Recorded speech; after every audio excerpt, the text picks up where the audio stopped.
Bilasizmi, Google, Apple, Yahoo kabi gigant kompaniyalarning xodimlari o'z farzandlarini faqatgina Wolford maktablariga berishadi. Maktab raqamli dunyo markazi bo'lgan Amerika Qo'shma Shtatlarining Silikon vodiysida joylashganiga qaramay, bu yerda smartfon, planshet, ekran, umuman hech qanday gadjet topilmaydi. Nega? Aynan texnologiyada peshqadam kompaniyalar shunday qilishadi. Chunki gadjetlar qarshisida 30 daqiqadan ko'p o'tirgan inson miyasida tobiylik dopamini ishlab chiqariladi. Buning oqibatida esa sog'lom insonning diqqat sxemasi buziladi.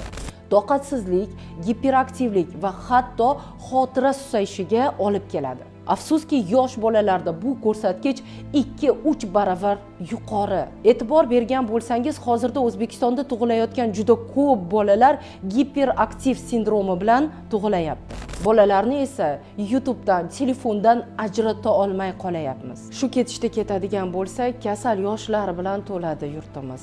Shuning uchun iltimos, qattiq harakat qilaylik, erinmaylik, ayniqsa onalar.